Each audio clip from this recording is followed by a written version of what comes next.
We can now go live to Moscow to speak to Sergei Markov, Director of the Institute of Political Studies and former public spokesperson for President Donald Trump. Sergei, thank you for joining us again. First of all, your reaction to President Zelensky there. Is Russia dragging out the war, and does it refuse to stop? Russia wants to stop war as soon as possible. You may know Zelensky many times told that Russia and Ukraine are enemies, but Vladimir Putin many times told that Russia and Ukrainians are part of the one big Russian people. And Putin, I'm 100% sure about this. I know this for sure. Putin regards this war as a civic war inside one country, which is was artificially divided. That's why Putin wants to stop this war as soon as possible. Putin demands is very simple: stop repression in Ukraine against those Ukrainians who support friendship between Russia and Ukraine. Second, stop political repression against Russian language.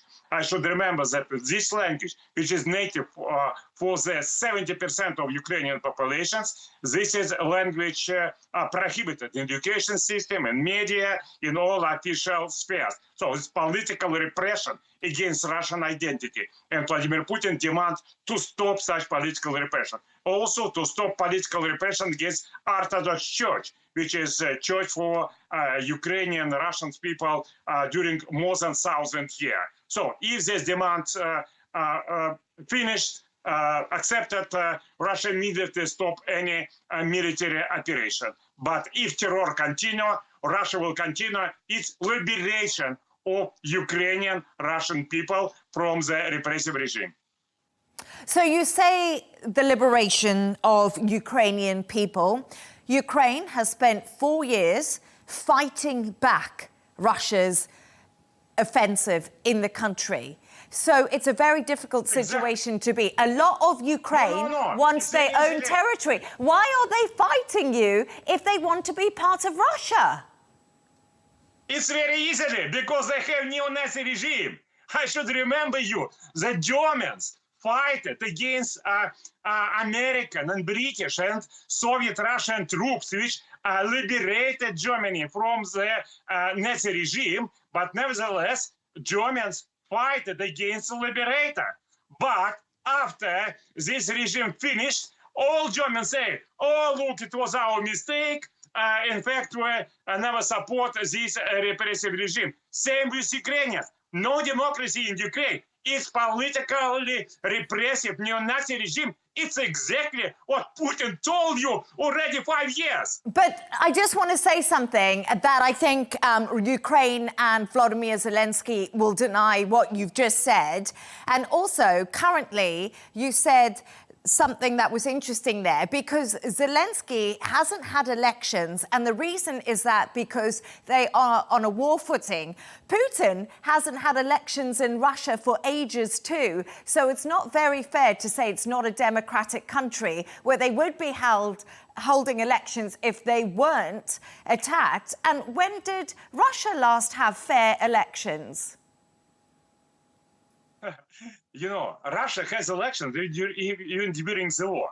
And everybody knows that Vladimir Putin is extremely popular in Russia. He is not popular not only in Russia. Frankly speaking, if Ukraine have not such repressive terroristic elections, but free and fair elections, Vladimir Putin will win free and fair election in Ukraine as well. And I strongly believe in this. And of course, this election was falsified by Americans and by British. And the idea is very simple. Only those politicians who promise that they will be hatred with Russia, they have been allowed by American and British occupants to those elections.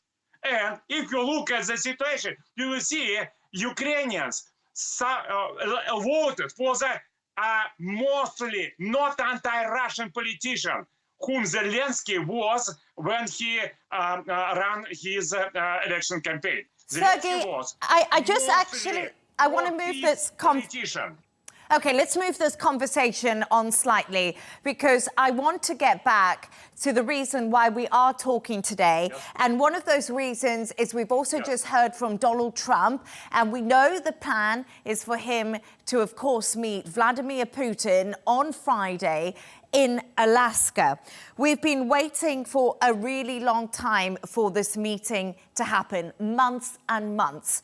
What do you think and what do you believe will be achieved in this historic meeting between the two leaders on Friday? Do you think a ceasefire will be achieved? Will peace be achieved? Will Putin go with some concessions? Concessions. Forget about concession of Putin. Russian army is going forward. Why Putin should make a concession? You're absolutely normal. You're not you, but sorry, and other people who ask this question. No concession from the army which is winning and going forward. And now about possible result of the Trump-Putin meeting.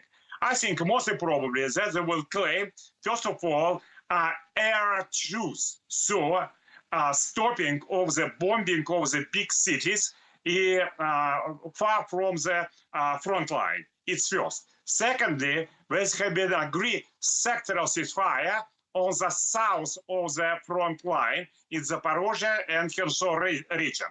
Then they will decided that it is would be very good to have exchange of territories. Russia will give to the Ukraine those Ukrainian territory which they control in Sumy region, Kharkov region, Nikolaev region, and Dnipropetrovsk region. And Ukraine will give to Russia those territory which it can control in Donetsk region. It's exchange of 1,500 kilometers to the 7,000 kilometers. It's look not balanced by figures, but you should take into account that Russian army is winning, Russian army is going forward, and Ukrainian army is going back. So from this point of view, this is more or less a realistic exchange of the territories. So they come to the agreement, but then European leaders and Zelensky will deny those agreements. I think will be a result. Okay, well, it's quite interesting because Donald Trump was also talking earlier, and he said that Trump on the Putin meeting going to try to get some territory back for Ukraine. So what you've said, nothing's been set in stone because these discussions haven't happened yet.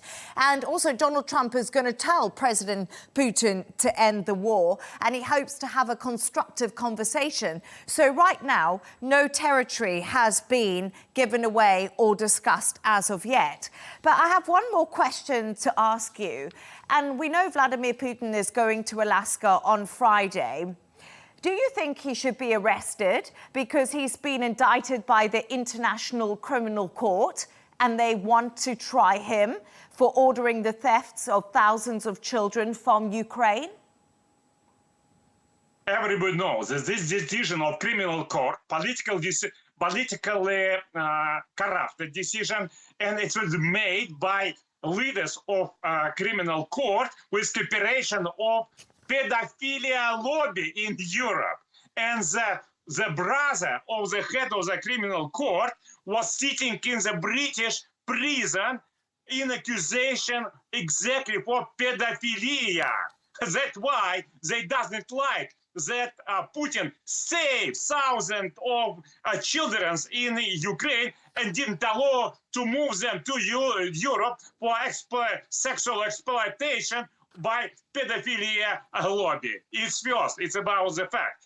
And about criminal court decision. United States of America does not recognize this criminal court as well as Russia. Sergei Markov, director of the Institute of Political Studies and former public spokesman for President Putin, thank you.